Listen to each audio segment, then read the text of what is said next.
So welcome back to பார்க்க போனால் கொம்பு சிவி படம் ட்ரெய்லர் தான் பார்க்க போகிறோம். டீசர் பார்க்க போகிறோம். சரத்குமார் சார், சண்முக பாண்டியன் சார் 2 பேரும் நடிச்சு வரப்போகிறோம். பொன்றாம் படம் எனக்கு இப்போ தான் தெரியும். யுவன் மியூசிக். ஸோ வாங்க பாபா வீடுன்னு சொல்லிட்டு 3, 2, 1 லெட்ஸ் கோ.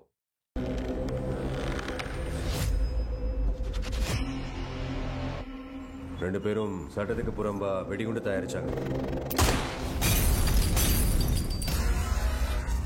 எக்ஸ்ப்ளோசிவ் ஆக்ட்ல வெளியே வர முடியாத அளவுக்கு ஸ்ட்ராங்கா கேஸ் ஃபைல். சரத் சார் வேற லுக்ல இருக்காரு, ஒயிட் அண்ட் ஒயிட்.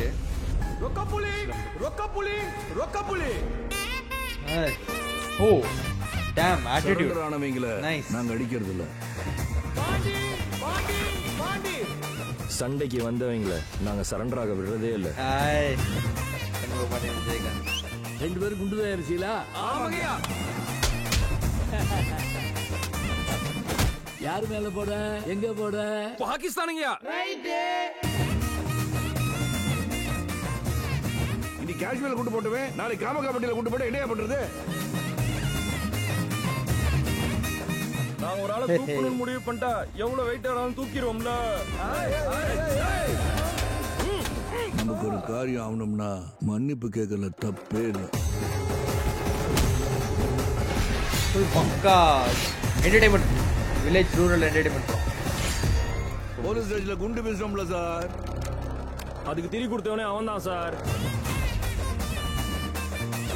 பாண்டே ஊர்க்காரங்க முன்னாடி கெத்தா இருக்கணும். குண்டு தயாரிச்சு உள்நாட்டுல போட்டா தீவிரவாதி, அதே குண்டு எதிர்நாட்டுல போட்டா தேசியவாதியா? Okay okay.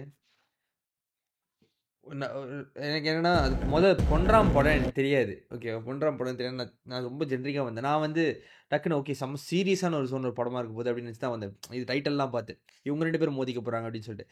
பட் பொன்றாம் பேர் பார்த்தோன்னா இது அவர் சொன்ன ஒரு படமாக இருக்க போதோ தெரியலையே, பார்ப்போம் அப்படின்னு ஒரு டவுட்டில் வந்தேன். பார்த்தா அவர் சொன்ன ஒரு படமாக தான் இருக்குது. ஜாலியான ஒரு ரூரல் என்டர்டைன்மெண்ட் படமாக தான் இருக்குது. நான் நினச்ச ரொம்ப சீரியஸான ஒரு படமாக இருக்குன்னு சொல்லிட்டு. சீரியஸ்னஸ் இருக்குது, but yeah it is balanced அப்படின்ற மாதிரி இதில் இருக்குது. ஸோ வெயிட் படம் எப்படி இருக்குன்னு சொல்லிட்டு. மியூசிக் நல்லா இருந்துச்சு. நான் சொல்ல வச்சு செஞ்சிருந்தார் யுவன். சரத் சார் ஆட்டிடியூட் செம்மையாக இருந்துச்சு. எடுத்து இப்படி வச்சாரு பாருங்க, அந்த மாதிரி வச்ச விதமே செம்மையாக இருந்துச்சு. எனக்கு ரொம்ப பிடிச்சிச்சு. அது ஒரு லுக்கு செம்மையாக இருக்குது. சண்முக பாண்டியனும் எக்ஸ்பிரசிவாக இருக்காரு, செம்ம எக்ஸ்பிரசிவாக இருக்காரு. நானும் ரொம்ப நாள் கழிச்சு வர பார்க்குறேன்னா, ஸோ நல்லா இருக்குது பார்க்க. வெயிட் பண்ணி பார்ப்போம் படம் எப்படி இருக்குன்னு சொல்லிட்டு. ஸோ யா இந்த வீடியோ எல்லாருக்கும் ஷேர் பண்ணி பார்ப்போம். நன்றி.